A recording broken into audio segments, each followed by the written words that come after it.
मामला वो है जो हुकूमत का फैसला आया। आपको याद होगा कमेटियां और सब कमेटियां बनाई गई थी, रहबर खेल, रहबर ज़राअत और दीगर मामलों को निपटाने के लिए हुकूमत की तरफ से हाई पावर कमेटियां बनाई गई थी और उम्मीदें लगाई जा रही थी कि जो मुलाजिम पिछले 10-10, 12-12 साल से काम कर रहे हैं उनके लिए कोई राहत होगी। लेकिन जम्मू कश्मीर इंतजामिया ने एक बड़ा फैसला लिया है। इस फैसले के तहत बहुत सारे लोगों को झटका लगा है।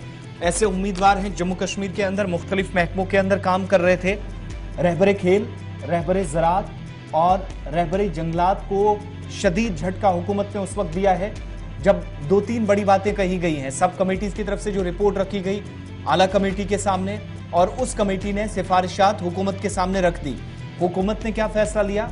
एक तो ये कि जिन लोगों के पास मौजूदा वक्त में फर्जी डिग्री या डिप्लोमा है उनको बाहर का रास्ता दिखा दिया जाएगा। हुकूमत ने पहले ये मन बना लिया है कि जितने भी रहबर खेल के अंदर, ज़राअत के अंदर और जंगलात के अंदर इस वक्त काम करने वाले लोग हैं, अगर उनकी डिग्री फर्जी है या डिप्लोमा फर्जी है तो उनको बाहर का रास्ता दिखाया जाएगा। दूसरी बात ये कि सभी उम्मीदवार, ये बड़ी बात सरकार की तरफ से कही गई है, जितने लोग इस वक्त काम कर रहे हैं वो सारे के सारे लोग रजाकाराना बुनियादों पर काम कर रहे हैं। ये मरकजी हुकूमत की कुछ गाइडलाइंस हैं और उसी बेस पे यूटी के अंदर कुछ गाइडलाइंस हैं जिनके तहत ये लोग अपनी सर्विसेज दे रहे हैं। यानी खुद अपनी ख्वाहिश के मुताबिक ये लोग जम्मू कश्मीर के अंदर काम कर रहे हैं। सरकारी सतह पर इनको परमानेंट करने के लिए, कोई जॉब पॉलिसी बनाने के लिए कोई कदम नहीं, इससे सिरे से एक तरह से इनकार किया गया है। तीसरी बड़ी बात कि जितने भी लोग अभी तक काम कर रहे हैं उनको नए सिरे से नौकरियों के लिए अप्लाई करना होगा। 2 हुक्मनामे आपके सामने हैं, एक तो रहबर खेल के हवाले से, दूसरा रहबर ज़राअत और जंगलात के हवाले से। और जो गाइडलाइंस हैं, जो कमेटी, सब कमेटीज की रिकमेंडेशंस थी, वो भी इस हुक्मनामे में रखी गई हैं। अब इसमें बड़ी बातें आप सुनिएगा। एक तो ये कि हुकूमत ने भर्ती के नए कवायद बनाने की बात कही है। क्यों? क्योंकि जो अभी काम करने वाले लोग हैं उनको नए सिरे से, एक तो ये कह दिया गया कि वो रजाकाराना बुनियादों पर काम कर रहे हैं, अपनी मर्जी से लगे हैं। और बहुत सारे लोग जो आज के वक्त में इंतजार कर रहे थे कि सरकार अब अगला हुक्मनामा ये लेकर आएगी कि उनकी परमानेंट जॉब पॉलिसी होगी, रेगुलर जॉब पॉलिसी फ्रेम की जाएगी। लेकिन अब जो हुक्मनामा सामने आया, जिसमें मीटिंग्स हुई, जिसमें सब कमेटी और हायर कमेटी की रिपोर्ट सामने आई, जिसने हुकूमत के सामने अपनी सिफारिशात रखी, कुछ एक मांगे जरूर मानी गई हैं, लेकिन जो लोग इस वक्त मौजूदा वक्त में काम कर रहे हैं, भर्ती के नए कवायद का मतलब यह हुआ कि खाली असामियां जो हैं उनको वापस लेने का एक फैसला लिया गया है। और सरकार अब अगले अहकामात तक, खासतौर से जो department of youth services and sports है, इस हुक्मनामे के मुताबिक जो आपकी स्क्रीन पर है, वो अगले अहकामात तक कोई भर्ती भी नहीं कर सकेगा।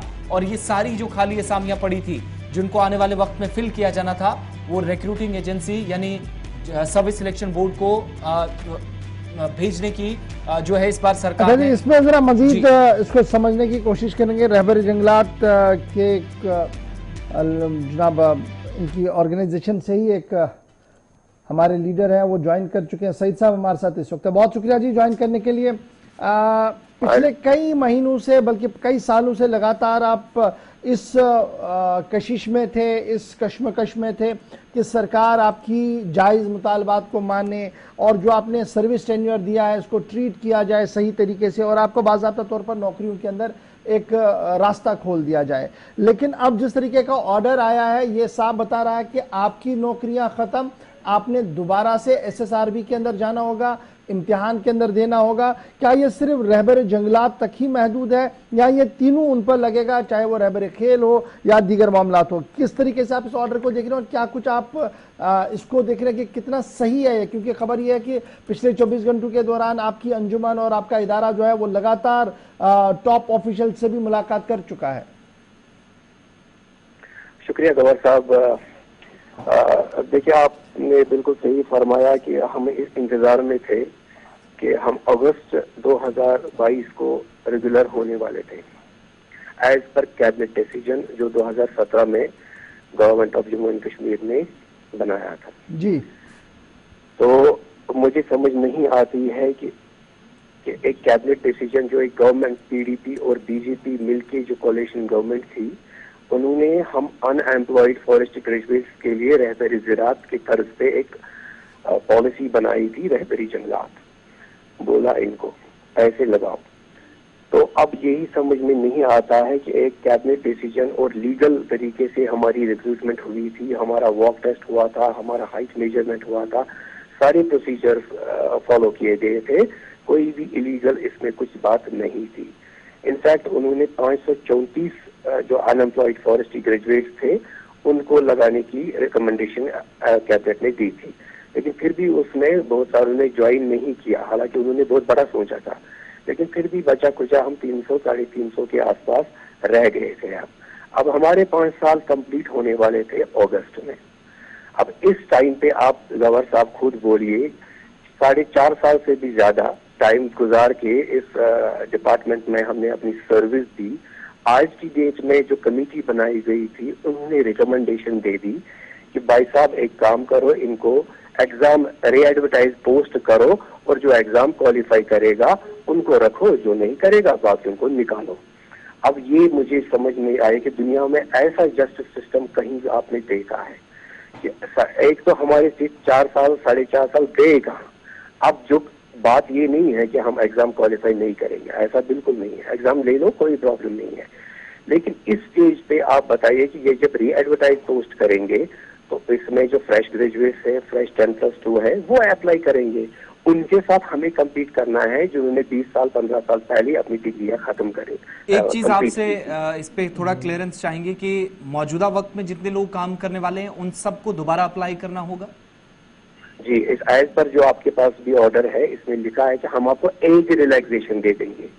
आप हमारी कल ऑफिशियल से बात हुई, टॉप ऑफिशियल हमारे डिपार्टमेंट के, उन्होंने कहा है कि जी हाँ, आप जो भी रहबर जंगलात लगे हैं आपको भी अप्लाई करना है, लेकिन आपके लिए हम सिर्फ एज रिलैक्सेशन दे सकते हैं, इसके अलावा और कोई दिख नहीं रहा हमें।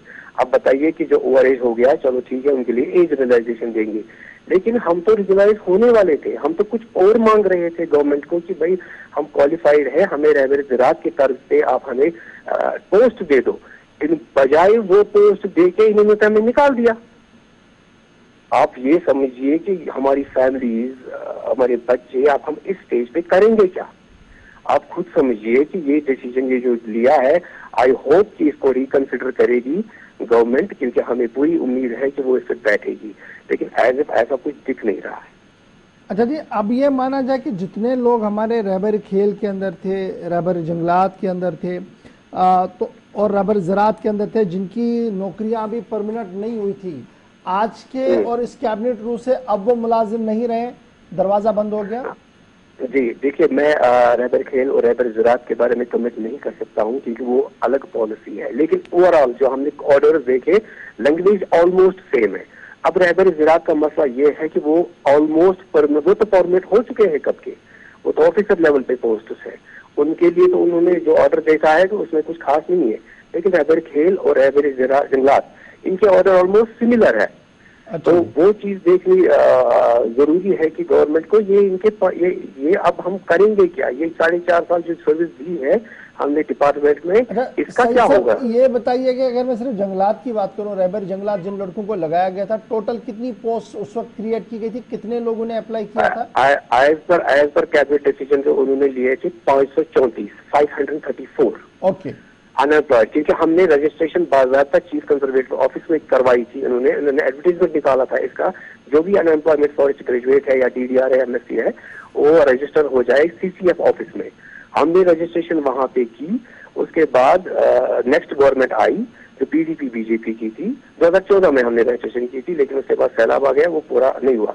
लेकिन जब PDP BJP गवर्नमेंट थी तो BJP के निर्मल सिंह जी जो डिप्टी CM थे और लाल सिंह जी ने, उन्होंने कहा था कि भाई ये तो काफी टाइम से आपको लटका रहे थे दूसरी गवर्नमेंट, हम तो आपको कर रहे हैं, और उन्होंने किया भी 1 महीने के बाद उन्होंने हम कैबिनेट डिसीजन कर दिया, बोला हम आपको रेगुलराइज कर रहे हैं फॉरेस्ट गार्ड की पोजीशन पे, और कैबिनेट ऑर्डर में ये मेंशन्ड है कि विद इन 5 years ये रेगुलराइज हो जाएंगे on the post of forest guard, ये मेंशन्ड है उसमें।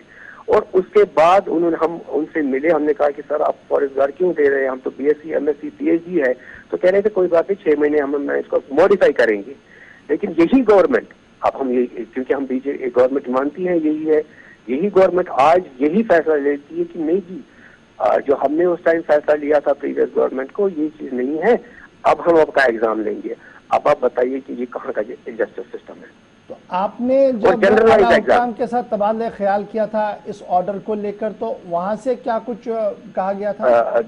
देखिए, कल ही हमें ये ऑर्डर ऑफिशियली मिला हमें, तो कल ही हमने सेक्रेटरीट जाके वहाँ पे टॉप ऑफिशियल से बात की, तो उन्होंने कहा कि जी बिल्कुल एज रिलैक्सेशन हम आपको दे सकते हैं, लेकिन एग्जाम सबको देना है। हमने साफ बात कही कि अभी की आज की डेट में हमारी नौकरी कहाँ है। तो उन्होंने कहा कि आज की डेट में तो अब आपकी नौकरी है, लेकिन जब प्रोसेस शुरू हो जाएगा, एसएसबी को पोस्ट दी जाएंगी, फिर फॉर्म भरेंगे, उसके बाद कौन क्वालिफाई करेगा, आप में से या किसी और में से, वो नहीं करेगा वो बाहर। अब कंपटीशन प्रॉब्लम ये है, फिलहाल आपकी नौकरी है तब तक जब तक ये प्रोसेस कंप्लीट हो गया, एसएसआर कंप्लीट हो जाएगा ऐसा तो दिख रहा है, लेकिन क्या पता 2 दिन के बाद ही ये एडवर्टाइज पोस्ट करे, या इसकी कोई गारंटी नहीं। आज की डेट में जैसे हमने कल कुछ लीगल माइंड से भी बात की, तो उन्होंने कहा कि as per this order you are out. Okay, technically you are out. वही तो मैं आपसे जानना चाहता कि टेक्निकली जो मुझे भी समझ आया उसके मुताबिक, क्योंकि प्रोसेस अगर मंडे को शुरू होता है डेट यू आर आउट, अब आप नहीं कर सकते क्योंकि उन्होंने फ्रीज का लफ्ज कर दिया है इस्तेमाल। बहुत शुक्रिया जी, बहुत शुक्रिया जी ज्वाइन करने के लिए। ये था जनाब गवर्नमेंट ऑर्डर का एक पहलू और समझने की कोशिश की मुलाजमीन से। मुलाजिम अंजुमन के सरबराह हमारे साथ थे सईद, वो बता रहे थे कि क्या कुछ ऑर्डर में था, किस तरीके से कैबिनेट का डिसीजन था और आज क्या कुछ हो रहा है रहबर खेल रहबर जंगलात के हवाले से।